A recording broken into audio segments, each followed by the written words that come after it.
नमस्कार, आपका स्वागत है दोस्तों। एक समय की बात है, देवर्षि नारद भगवान श्री कृष्ण से मिलने के लिए द्वारका नगरी में पधारे।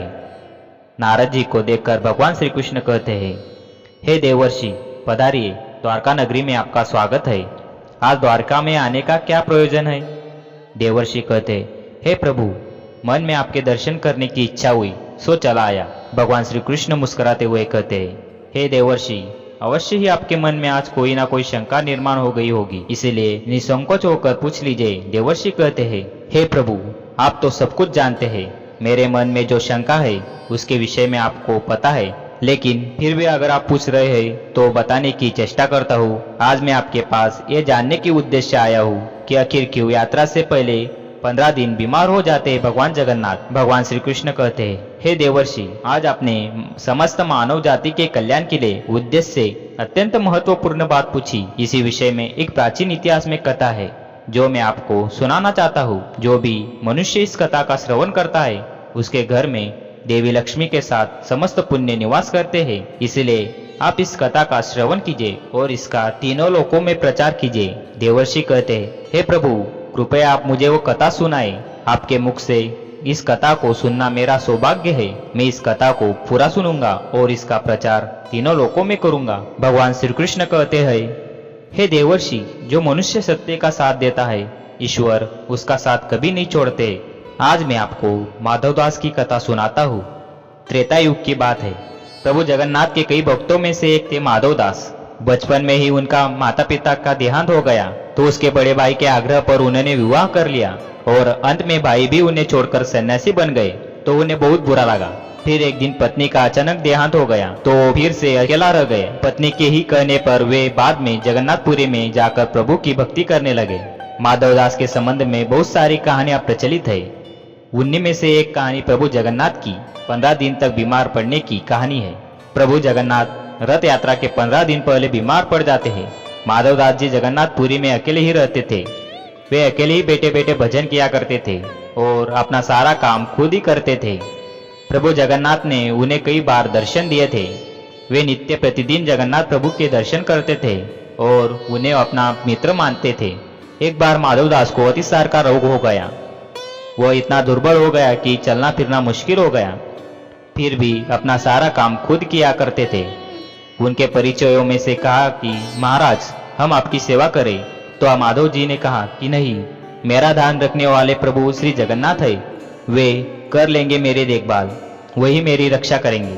फिर धीरे धीरे उनकी तबीयत और बिगड़ गई और वे उठने बैठने में भी असमर्थ हो गए। तब भगवान जगन्नाथ जी स्वयं सेवक बनकर उनके घर पहुंचे और माधव जी से कहा कि हम आपकी सेवा करें।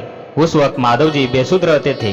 उनका इतना रोग बढ़ गया था कि उन्हें पता भी नहीं चलता था कि कब मल मूत्र त्याग देते थे और वस्त्र गंदे हो जाते थे। भगवान जगन्नाथ ने उनके 15 दिन खूब सेवा की। उनके गंदे कपड़ों को भी धोया और उन्हें नहलाया भी। जब माधवदास जी को होश आया तब उन्होंने तुरंत पहचान लिया कि यह तो मेरे प्रभु है। यह देखकर माधवदास जी ने पूछा, प्रभु, आप तो त्रिलोक के स्वामी हैं, आप मेरी सेवा कर रहे हैं। आप चाहते तो मेरा रोग क्षण में दूर कर सकते थे, परंतु आपने ऐसा नहीं करके मेरी सेवा की, क्यों? प्रभु श्री जगन्नाथ जी ने कहा, देखो माधव, मुझसे भक्तों का कष्ट नहीं सहा जाता, इसी कारण तुम्हारी सेवा मैंने स्वयं की।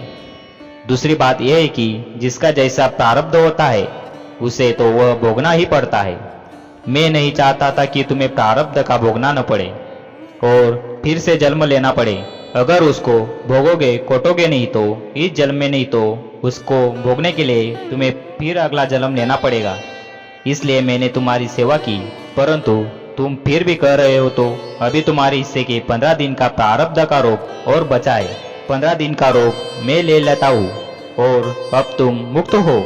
इसके बाद प्रभु जगन्नाथ खुद 15 दिन के लिए बीमार पड़ गए। तो दोस्तों, इस प्रकार भगवान श्री कृष्ण ने नारद जी को अत्यंत महत्वपूर्ण ज्ञान दिया। तो चलिए जगन्नाथपुरी के कुछ रहस्य जान लेते हैं। हमारे आसपास ऐसी बहुत सी घटनाएं और बातें होती रहती है जो रहस्य से जुड़ी होती है। न जाने कितनी ऐसी मान्यता होती है जो सदियों से चल आ रही है और हम उनका कारण जाने बिना ही उसका अनुसरण करते आ रहे हैं। वही कुछ मंदिरों में भी ऐसा कई रहस्यों को आईना दिखाते हैं जो हमारी संस्कृति विरासत है। ऐसे ही मंदिरों में से एक है जगन्नाथ मंदिर, जहाँ हर साल रथ यात्रा का आयोजन होता है और सैकड़ों संख्या में भक्त इस यात्रा में शामिल होते हैं। वही इस यात्रा से जुड़ी एक बात है कि इसके आरंभ के 15 दिन भगवान जगन्नाथ बीमार हो जाते हैं और एकांतवास में चले जाते हैं। उस समय मंदिर का वह हिस्सा बंद कर दिया जाता है जिससे भगवान जगन्नाथ अपने भाई और बहन के साथ मौजूद होते हैं। तो आइए जानते हैं आखिर क्यों यात्रा के पहले बीमार हो जाते हैं भगवान जगन्नाथ और उसके पीछे क्या मान्यता है। मान्यता है कि यात्रा का आरंभ होने के 15 दिन पहले भगवान जगन्नाथ को बुखार आ जाता है और एकांतवास में चले जाते हैं। इस दौरान भक्तों की दर्शन भी नहीं देते हैं। इस पूरी अवधि के उनके पास सिर्फ मुख्य पुजारी का आना जाना होता है और वही भगवान का श्रृंगार करते हैं और भोग लगाते हैं। उस समय भगवान को दवा के साथ आराम और देखभाल की आवश्यकता होती है। इस दौरान उन्हें जड़ी बूटियों और औषधियों से युक्त भोजन दिया जाता है। पूरी तरह से ठीक होने के बाद भगवान यात्रा के लिए तैयार होते हैं और मंदिर के बाहर निकलते ही मान्यता है कि आषाढ़ के महीने में जब बहुत ज्यादा धूप और गर्मी होती है उस समय ज्येष्ठ पूर्णिमा के दिन भगवान गर्भगृह से बाहर निकलकर 108 घड़े ठंडे पानी से स्नान करते हैं। इस दौरान उन्हें बाहर प्रांगण से निकालकर बैठाया जाता है और स्नान कराया जाता है। इस उत्सव के स्नान उत्सव कहा जाता है। इस दौरान सैकड़ों भक्त प्रांगण में आते हैं। इसी वजह से ज्येष्ठ पूर्णिमा के 15 दिन के लिए मुख्य दर्शन बंद किए जाते हैं क्योंकि ठंडे पानी से स्नान के बाद वो बीमार हो जाते हैं। इसके अलावा यदि हम वैज्ञानिक कारणों की बात करें तो पुरी में इस दौरान बहुत गर्मी होती है, इसलिए भक्त परेशान न हो इसलिए मुख्य मंदिर को कुछ दिनों के लिए बंद किया जाता है। स्नान यात्रा के दिन भगवान जगन्नाथ पूरे दिन धूप में खड़े रहते हैं और ठंडे पानी से स्नान करते हैं। इसलिए माना जाता है कि ठंडा गर्म होने की वजह से भगवान जगन्नाथ बीमार हो जाते हैं और उन्हें बुखार आता है। इसके बाद उन्हें उपचार के लिए एक कमरे में रखा जाता है जहाँ उन्हें भोजन के रूप में औषधि दी जाती है और उनका एक मरीज की तरह इलाज किया जाता है। भगवान जगन्नाथ को कृष्ण जी का अवतार माना जाता है। ऐसा कहा जाता है कि भक्तों को प्रेम और ज्यादा देखभाल पाने की चाह में भगवान बीमार हो जाते हैं। वह केवल मंदिर के भीतर रहकर ही भक्तों का आशीर्वाद नहीं देना चाहते बल्कि वो भक्तों से प्यार चाहते हैं। बीमारी के 15 दिन जब मंदिर बंद रहता है उस समय भगवान भक्तों के और करीब आते हैं और भक्त उनके दर्शन के लिए लालायित होने लगते हैं। इन्हीं कारणों से रथ यात्रा के 15 दिन पहले भगवान एकांतवास में चले जाते हैं और भक्त और भगवान के बीच प्रेम को बढ़ाने का एक तरीका होता है। तो आपको आज का वीडियो कैसे लगा कमेंट करके अवश्य बताएं।